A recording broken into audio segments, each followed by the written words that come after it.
గోవిందాయ నమః. కృష్ణం వందే జగద్గురు. భగవద్గీత 5వ అధ్యాయము 28వ శ్లోకం. యతేంద్రియ మనోబుద్ధి ముడిర్మోక్షపరాయణః విగతేశ్చ భయక్రోధో యః సదా ముక్త ఏవ సః. సరే, ఈ సాధన అంటే ధ్యాన ప్రక్రియ మొదలెట్టిన తర్వాత ఏ విధమైన ఫలితాలు వస్తాయనేది పరమాత్మ ఈ శ్లోకంలో చెప్తున్నారు. ఈ ప్రక్రియల ప్రభావమున మనస్సు, బుద్ధి, ఇంద్రియములు సాధకుని వశములోకి వచ్చును. ఇట్టి సాధన వలన మోక్షపరాయణుడైన ముని ఇచ్ఛ, భయ, క్రోధరహితుడై సదా ముక్తుడగును.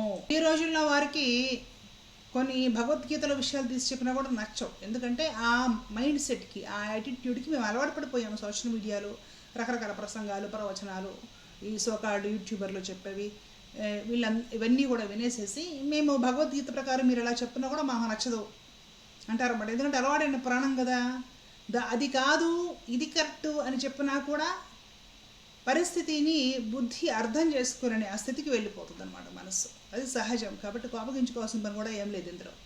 పరమాత్ముడు ఏం చెబుతున్నాడు? నీవు నన్ను ధ్యానించు. ఎక్కడ ధ్యానిస్తావు? నీ అంతరంగంలోనే నేను ఉన్నా.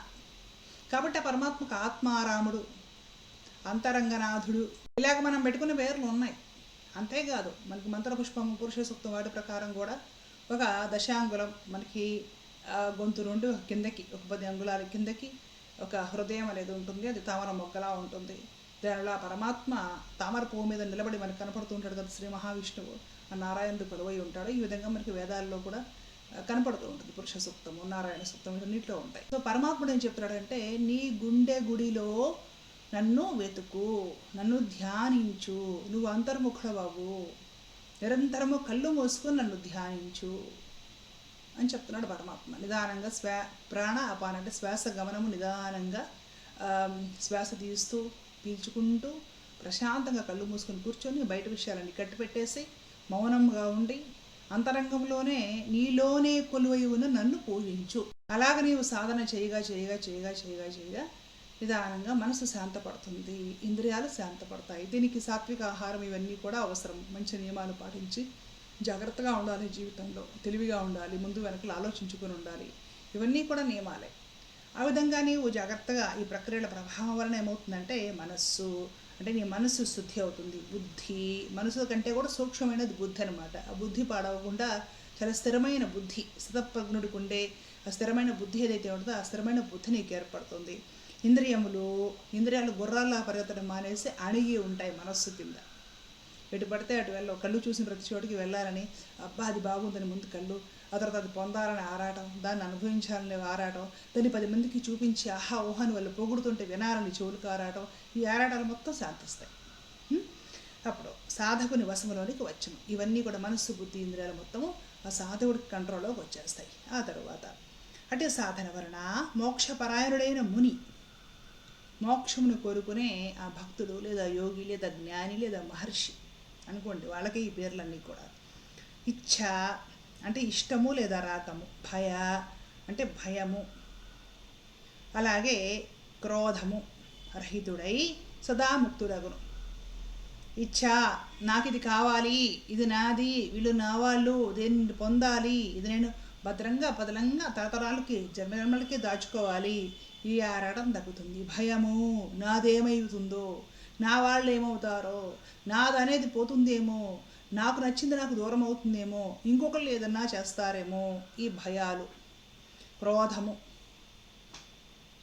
నావి ఇంకెవరో తీసుకుంటాను, నన్ను ఎవరైనా ఏదైనా అంటేనో, నన్ను ఎవరైనా ఏదైనా చేస్తానో, లేదంటే నా ఏందో అవమానకరంగా ప్రవర్తిస్తానో, ఇంకేవో రకరకాల కోపాలు ఉంటాయి మనకి. అంటే ఈ కామవాసనలు ఏమైతే ఉంటాయో ఇవి పరిపూర్ణంగా అణిగిపోతాయి. నీకు అవి రాకుండా వాటికి నువ్వు రియాక్ట్ అవ్వని స్థితిలోకి నువ్వు వచ్చేస్తావు. దానికి స్థితప్రజ్ఞత అని పేరు అనమాట. ఆ స్థితిలోకి నువ్వు వస్తావు. నీ బుద్ధి అంత స్థిరంగా ఉంటుంది. అంటే ఇలాంటివన్నీ కూడా రిసీవ్ చేసుకున్నంత స్థిరంగా నీ బుద్ధి మనస్సు ఉంటాయన్నమాట. అప్పుడు నీకు వచ్చే పేరు మహర్షి లేదా ఋషి లేదా భక్తుడు, యోగి, జ్ఞాని. ఈ పేరు ఏమైనా కూడా ఒకటే. అలా అయి మోక్షానికి అర్హుడవుతాడు, మోక్షాన్ని పొందుతాడు. అన్నీ వదిలేసినవాడు, ఖాళీగా ఉన్నవాడు, రాగద్వేషాలు భయాలు మొత్తాన్ని కూడా వదిలేసి స్థితప్రజ్ఞతతోటి స్థిరమైన బుద్ధి కలిగి ఉండి హృదయం నుండి ఆ పరమాత్మను ప్రతిష్ఠించుకొని నిరంతరము అనవరతము ఆ పరమాత్మని ధ్యానించుకుంటూ బయట విషయాల మీద మనసు పోకుండా బయట పరిస్థితులకి వాతావరణాలకు రియాక్ట్ అవ్వకుండా నిరంతరం ఆ భగవంతుడి మీద మనసు ఉంచి ఎటు చూసినా కళ్ళు తెరిచి చూసినా పరమాత్మ, కళ్ళు మూసి ధ్యానిస్తే నీకు అంతరంగంలో కనిపించే పరమాత్మ కళ్ళు తెరిచి చూస్తే మొత్తం అంతా అందరిలోనూ మొత్తం సర్వకాల సర్వావస్థల్లోనూ సమస్త ప్రాణికోటిలోనూ దర్శనమిస్తాడు. అలా అంతటా నీవు లోపల బయట కూడా ఆ శ్రీమన్నారాయణుడిని సేవించగలిగితే నీవు గొప్ప మహర్షి భక్తుడివి అవుతావు. నువ్వు మోక్షప్రాప్తికి అర్హుడు అవుతావు. అంతర్బహిష తత్సర్వం వ్యాప్య నారాయణ స్థిత అని చెప్తుంది శాస్త్రము. లోపల బయట అంతటా కూడా నారాయణుడే వ్యాపించి ఉన్నాడు. కాబట్టి నీవు కళ్ళు మూసుకొని నీలో ఉన్నట్టుగా ధ్యానించు. కళ్ళు తెరిచాక మొత్తం అంతటా జగత్తంతా ఆయనే ఉన్నట్లుగా ధ్యానించు. దేని మీద వెంపర్లాట ఉండదు, దేని మీద భయం ఉండదు, దేని మీద కోరిక ఉండదు, దేని మీద కోపం ఉండదు. అన్ని నిదానంగా తగ్గుముఖం పడతాయి. అప్పుడు నువ్వు సుఖపడతావు. ఏది కోరుకోవట్లేదు నన్ను తప్పితే.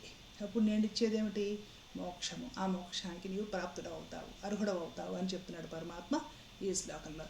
కాబట్టి ఇది చక్కగా భగవంతుని పొందడానికి సాధనా మార్గం. నీ యందు ఉన్న ఆ పరమాత్మని నీవు కళ్ళు మూసుకొని నిరంతరము ధ్యానించడం.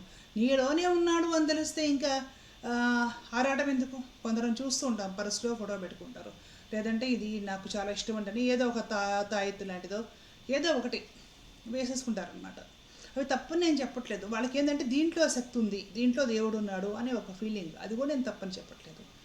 అసలు దానికంటే కూడా నీ అంతరంగంలో ఆయన ఉన్నాడు అని ఒక నమ్మకం నీకుంటే నీకు ఒకటి కట్టుకోవాల్సిన పని, ఒకటి నీ దగ్గర జాగ్రత్తగా పదిలంగా ఉంచుకోవాల్సిన పని, ధైర్యం కోసం ఏవో కొన్ని వస్తువులు నీ దగ్గర పెట్టుకోవాల్సిన పని ఉండదు. నీలో ఉన్నాడనేసేసి నీవు ధ్యానము చేసి నీవు నీ హృదయంలో ఉన్న ఆ నారాయణుడిని అనుభూతి పొందు. నువ్వు ఎక్కడికి పోతే ఆయన నీ హృదయంలోనే ఉంటాడు. నీకు బయట అంతా ఆయనే ఉన్నాడు, సర్వత్రా ఆయనే ఉన్నాడు. అప్పుడు నీకు ఒక వస్తువునో లేదంటే ఒక దేన్నైనా కూడా ఇది నా దగ్గర ఉంచుకుంటే చాలా జాగ్రత్త, ఇది మా గురువు గారు ఎవరో ఇచ్చారు, దీనిలో చాలా గొప్ప ఏమిటి శక్తులు ఉన్నాయంట, అతీంద్రియ శక్తులు ఉన్నాయంటే ఇది నన్ను రక్షిస్తుంది.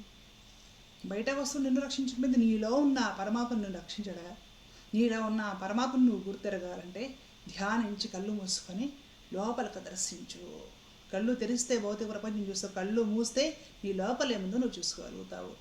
చూసుకొని లోటుపాట్లు సరి చేసుకొని స్థితప్రజ్ఞుడివై జితేంద్రుడివై నిలబడి ఆ పరమాత్మను పొందడానికి ప్రయత్నం చేయి అని పరమాత్మ ఈ శ్లోకాల్లో వివరించి చెప్తూ ఉన్నారు. ధర్మో రక్షత రక్షత. జై శ్రీమన్నారాయణ. కృష్ణార్పణ.